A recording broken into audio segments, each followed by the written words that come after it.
Dear students, welcome you once again to my online class. দেখো আজ আমরা একটা গুরুত্বপূর্ণ বিষয় নিয়ে আলোচনা করতে যাচ্ছি। তোমাদের প্রায়শই অন, ওভার, আপন, অ্যাবাভ এবং আপ এই প্রিপোজিশনগুলোকে ব্যবহার করা নিয়ে তোমাদের মধ্যে একটা ধোঁয়াশা সৃষ্টি হয়।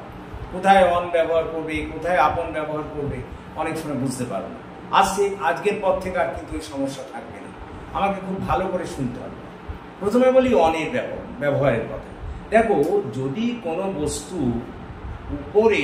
বস্তু উপরে টাচ করে থাকে, যদি কোনো বস্তু যদি অপর বস্তুর উপরে টাচ করে থাকে, তাহলে সেক্ষেত্রে আমরা অন করবো। যেমন করো, this book is on the table. টেবিলটাকে টাচ করে আছে, তাহলে আমরা এখানে বলতে পারি this book is on the table. বা মনে করো আমরা বললাম this pen is on the table, মানে কি টেবিলটাকে পেনটা টাচ করে আছে। তাহলে যখন কোনো বস্তু অন্য বস্তুকে টাচ করে থাকবে উপর থেকে, তাহলে আমরা সেটাকে বলবো কি বলতো, সেক্ষেত্রে অন হবে। তাহলে মোদ্দা কথা, যখন কোনো বস্তু উপর থেকে অন্য কোনো বস্তুকে টাচ করে থাকবে, তাকে আমরা বলবো সেক্ষেত্রে অন। যেমন the book is on the table, the duster is on the table, the pen is on the table, the mobile set is on the table. তার মানে এগুলো সব টেবিলের ওপরে রাখা আছে, সেই জন্য অন ব্যবহার করা হচ্ছে। এবার বলি যে কোনখানে ওভার ব্যবহার করব, যেটা উপরে আছে কিন্তু টাচ করে নেই, কম ওপরে যেটা আছে। যেমন করে the fan is over my head, ফ্যানটা ওপর থেকে উপরে আছে কিন্তু আমার মাথার উপরে টাচ করে নেই। সুতরাং যখন কোনো বস্তু উপর থেকে ঝুলে থাকে কিন্তু টাচ করে থাকে না কোনো কিছুকে নিচের দিকে, তখন সেখানে আমরা ওভার ব্যবহার করি। The fan is rotating over my head, পাখাটা আমার মাথার উপরে ঘুরছে। দেখো, মাথায় তো আমার টাচ করা নেই, পাখাটা উপরে আছে কিন্তু it is not touching my head.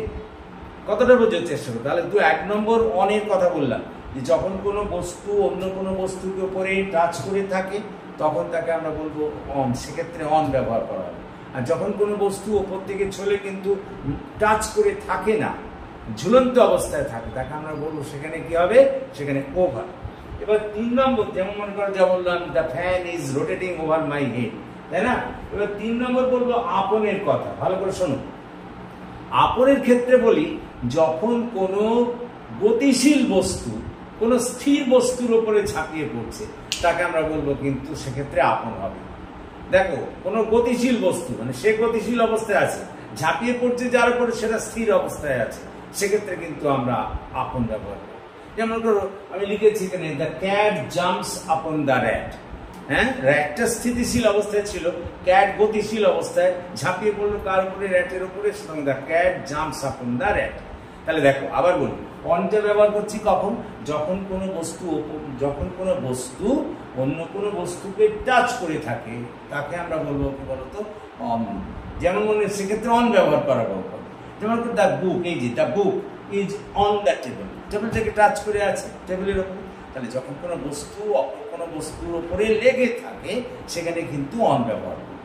তারপরে ওভার বললাম, যে যখন কোনো বস্তু উপর থেকে ছুলবে কিন্তু অন্য কোনো কিছুর সঙ্গে লেগে থাকবে না, টাচ করবে না।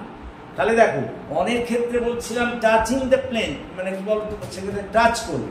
আর ওভারের ক্ষেত্রে বলছি যেটা উপরে থাকবে কিন্তু নিচে কোনো জিনিসকে টাচ করবে না, তখন সেখানে ওভার। যেমন the fan is over my head, তাই নাকি?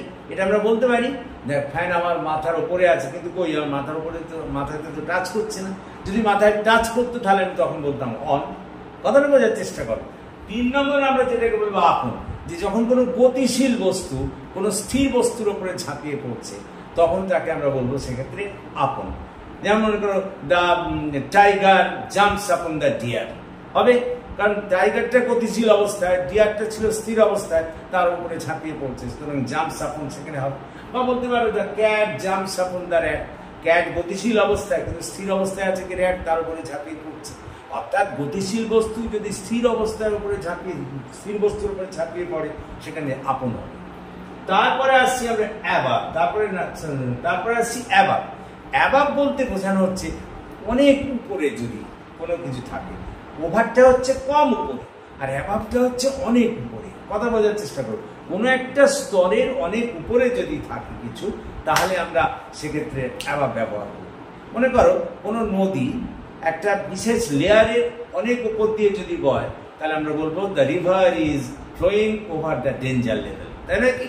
আমরা বলতে চাইছি ওভারটা তো কম উপরে থেকে যখন বস্তু কোনো ঝুলছে, আর অনেক বেশি উপর দিয়ে যদি কোনো বস্তু ঝোলে তখন তাকে আমরা বলবো অ্যাবাভ। কথাটা বোঝার চেষ্টা করো। যেমন মনে করো একটা নদীর একখানা মনে করো বিপদসীমা আছে, এই পর্যন্ত একটা স্তর, তার উপর দিয়ে যদি সেখানে বয় তাহলে সেখানে আমরা বলবো অ্যাবাভ।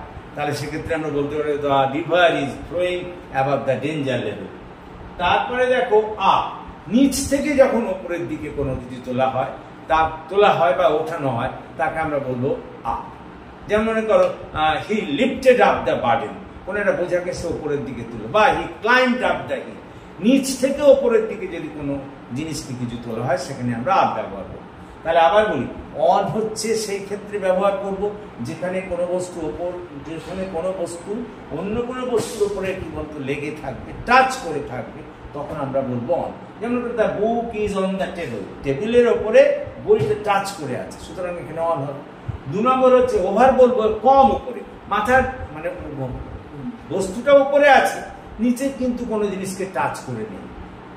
অনেক ক্ষেত্রে কি ছিল, বস্তুটা উপরে আছে কিন্তু কোনো জিনিসকে টাচ করে আছে, আর এখানে ওভারের ক্ষেত্রে বলছি বস্তুটা উপরে আছে কিন্তু কোনো জিনিসকে সে নিচের দিকে টাচ করে নেই, তখন সেখানে over. The fan is over my head.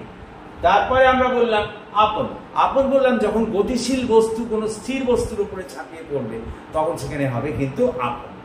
কথাটা বোঝার চেষ্টা করো। তারপরে বললাম অ্যাবাভ, যে যখন কোনো একটা স্তরের উপর দিয়ে, একটা নির্দিষ্ট স্তর তার উপর দিয়ে যদি কিছু বয় তাহলে সেক্ষেত্রে আমরা অ্যাবাভ করবো। যেমন করো বর্ষাকালে নদীর জল যখন বিপদসীমার উপর দিয়ে যায়, নির্দিষ্ট স্তরকে অতিক্রম করে, তখন বলি the river is flowing above the danger level. বা মনে করো খুব উপরে যদি কোনো বিষয় থাকে তাহলে সেটাকেও আমরা বলবো কিন্তু সেখানেও অ্যাবাভ হবে। যেমন the aeroplane can fly above the cloud, মেঘের উপর দিয়ে ভেসে যেতে পারে, অনেক উপরের ব্যাপার, তাই না, সেখানে অ্যাবাভ ব্যবহার করতে পারি। আর লাস্টলি যেটাকে বললাম আপ, যখন নিচ থেকে ওপরের দিকে আমরা কোনো জিনিস তুলবো সেখানে আমরা কিন্তু আপ ব্যবহার করবো। যেমন ধরো হি ক্লাইম্বড আপ দ্য হিল, নিচ থেকে সে ওপরের দিকে পাহাড়ে উঠছে, তখন বলবো হি ক্লাইম্বড আপ দ্য হিল। বা হি লিফটেড আপ দ্য বার্ডেন, সে বোঝাটা উপরের দিকে তুললো। তো এই হচ্ছে আমাদের মোট ব্যবহার কিসের বলো, অন, ওভার, আপন, অ্যাবাভ অ্যান্ড আপ। আশা করি তোমরা বুঝতে পেরেছো, এবং যদি বুঝতে পারো তাহলে প্লিজ এই গ্রামার ক্লাসের কথা তোমাদের বন্ধু বান্ধবদের মধ্যে শেয়ার করো, এবং যারা এখনো পর্যন্ত আমার এই চ্যানেলটিকে সাবস্ক্রাইব করোনি প্লিজ সাবস্ক্রাইব মাই চ্যানেল, আমাকে এগিয়ে আসতে সাহায্য করো যাতে আমি তোমাদের আরো বেশি করে কাজে লাগতে পারি। So that's all for this day. Thank you for watching and listening.